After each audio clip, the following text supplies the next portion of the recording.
სულ რამდენიმე დღეში აღდგომაა დღესასწაულის მოახლოებასთან ერთად იზრდება მოთხოვნა ტრადიციულ პასკებზე, პურფუნთუშეულსა და ტკბილეულზე. სააღდგომო პერიოდი აქტიურია მწარმოებლებისთვის და ეს სამზადისი უკვე დაწყებულია. მომხმარებელი ბოლო პერიოდში უფრო მეტად ეძებს ხარისხიან, განსხვავებული გემოს და ამავდროულად ხელმისაწვდომ პროდუქციას.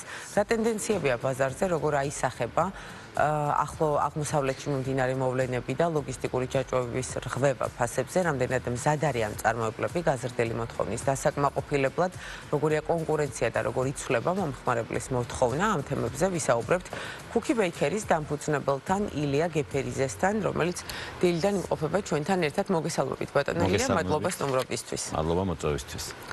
წინა სააღდგომო პერიოდი რამდენად მნიშვნელოვანია თქვენი ბიზნესისთვის და შეიძლება ითქვას თუ არა, რომ წლის განმავლობაში ეს არის პერიოდი, როდესაც თქვენ ხართ ყველაზე მეტად დატვირთულები. შეიძლება ითქვას ახალი წლის შემდგომ ყველაზე ისეთი დატვირთული პერიოდია და ჩვენს განსაკუთრებული მომზადების პროცესი გვაქვს. ერთი რამ რაც შემიძლია ვთქვა, რომ პასკა არ არის მხოლოდ პროდუქტი, ის აერთიანებს იმ უძველეს ტრადიციებს და აღდგომის ბრწყინვალე დღესასწაულის ემოციებს.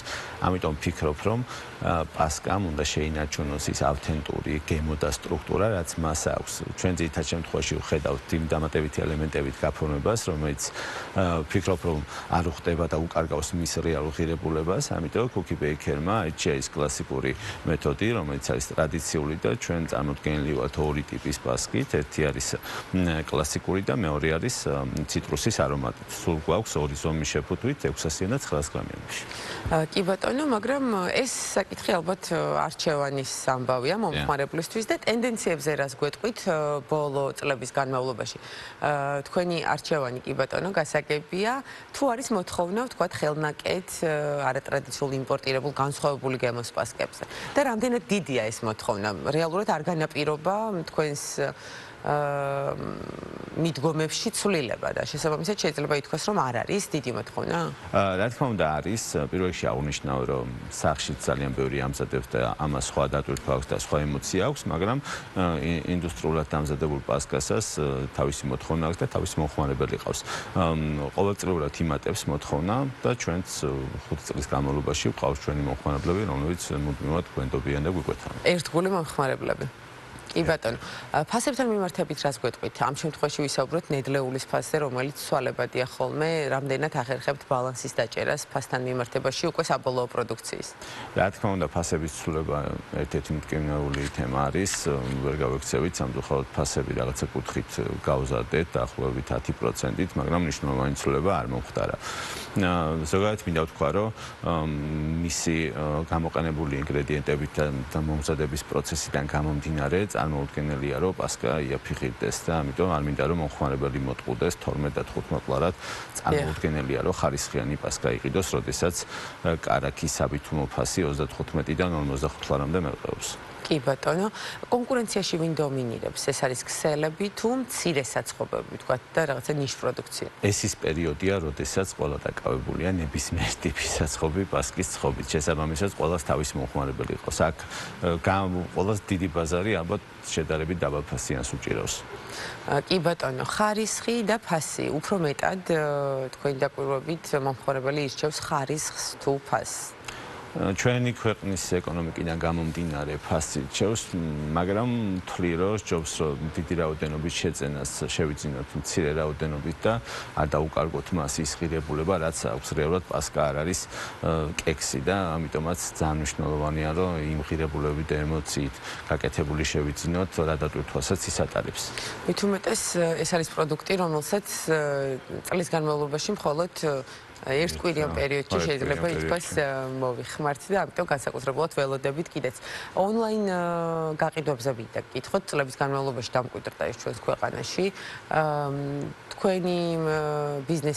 თქვენს ბიზნესში რამდენად გააიოლა პროცესები ონლაინ გაყიდვებმა და მომხმარებელი ძირითადად ყიდულობს იძენს პროდუქციას ონლაინ თუ მაინც ადგილზე ურჩევნიათ? თუ გადავხედავთ ბაზარს, ვერც ერთმა მსხვილმა ონლაინ პლატფორმამ ვერ დაემკვიდრა თავი ჩვენთან, ეს იმაზე მეტყველებს, რომ ჯერ ბოლომდე ვერ გავითავისეთ ონლაინ სივრცე, მაგრამ მე ვფიქრობ, რომ დროთა განმავლობაში იზრდება. ეხლა რაც შემიძლია ვთქვა, რომ ეს delivery service საკმაოდ განვითარებულია, ეს ცალკე სერვისია და აქ საკმაოდ იზრდება შეძენის რაოდენობა. კი ბატონო, და აუცილებლად მინდა გკითხოთ, ასევე იმპორტირებულ და ადგილობრივ პროდუქციასთან მიმართებით, ხარისხიან პროდუქციაზე ვსაუბრობთ, მაღალფასიანზე, კონკურენციაში როგორ მოდის? ნუ პანეტონეს თავის მომხმარებელი ყავს, რეალურად ჩვენი ტრადიციული პასკის იმპორტი არ ხდება, შესაბამისად, მაგიტომაც არის ყველა ჩვენი საცხობი დაკავებული და კონკურენტი მას არ ყავს იმპორტირებული პროდუქტის სახით. ნუ პანეტონეს დაცხობაც ძალიან ბევრმა საცხობა დაიწყო და მას თავის მომხმარებელი ყავს. კი ბატონო, და წარმოების მხრივ საკმაოდ გაზრდილი მოთხოვნის ფონზე, როგორია, ვთქვათ, თქვენი გათვლები წელს შარშან შედარებით, წარმოების მასშტაბი რამდენით არის გაზრდილი და როგორ ახერხებთ გაზრდილ მოთხოვნას, ვთქვათ, გაუმკლავდეთ?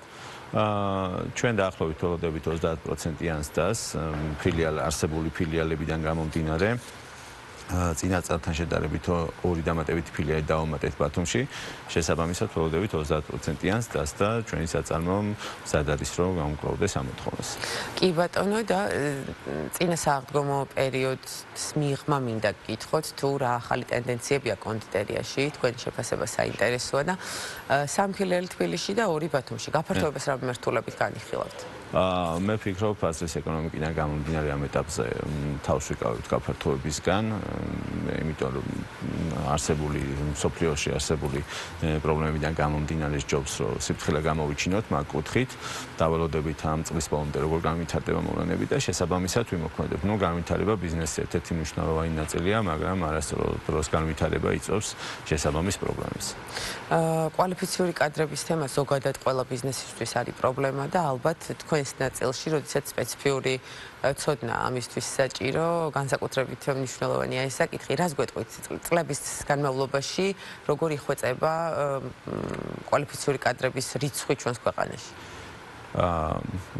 სიმართლე გითხრათ, ჩვენთან ხდება გადამზადება ძირითადად თანამშრომლების, ანუ არის რამოდენიმე სასწავლებელი, სადაც ხდება რაღაც გარკვეული ცოდნის მიცემა და შემდგომ ჩვენთან საკონდიტრო მიმართულებით საკმაოდ წინსვლა გვაქვს, შედარებით იოლია მოიციო გამოცდილი რაღაც დონის მომზადებული კადრი, მაგრამ აი სახაბაზოს მიმართულებით არ არსებობს რაიმე სასწავლებელი, სადაც მოხდება ამ თანამშრომლების გადამზადება და შესაბამისად ეს გაიოლებს ბიზნესის, ესე ვთქვათ, ამ მიმართულებას. მაგრამ ამ შემთხვევაში სახაბაზო მიმართულებაში ჩვენ თვითონ ვახდეთ კადრების დატრეინინგებას, ფაქტიურად მოდის თანამშრომელი, რომელსაც არანაირი ცოდნა არ აქვს ამ მიმართულებით და ჩვენთან ხდება გადამზადება და მე დასაქმება.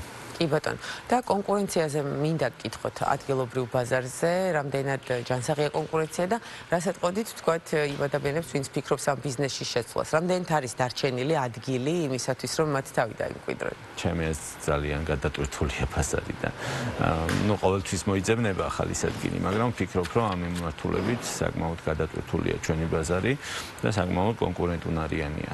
უბრალოდ ბაზარს ჩემი გადმოსახედიდან ამ ეტაპზე მეტი შესაძლებლობა არ აქვს. კი ბატონო, და რომ დაუბრუნდეთ ჩვენს მთავარ სასაუბრო თემას, აღდგომის თემატიკას და პასკებს, ჯანსაღი ცხოვრების წესი ძალიან აქტუალური გახდა ჩვენ საზოგადოებაში, განსაკუთრებით ბოლო პერიოდში, რაც ძალიან მისასალმებელია. ალბათ დამეთანხმებით, რომ ჯანსაღი ცხოვრების წესის დაცვა წინა სააღდგომო და აღდგომის პერიოდში საკმაოდ რთულია და დღესასწაულებზე.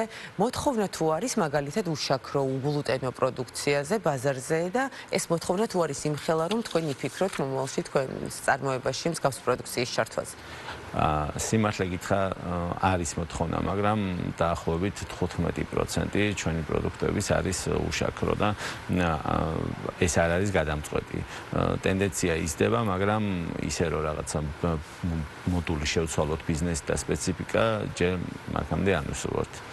კი ბატონო, ძალიან დიდი მადლობა, გისურვებთ წარმატებას, საკმაოდ აქტიური პერიოდი გაქვთ.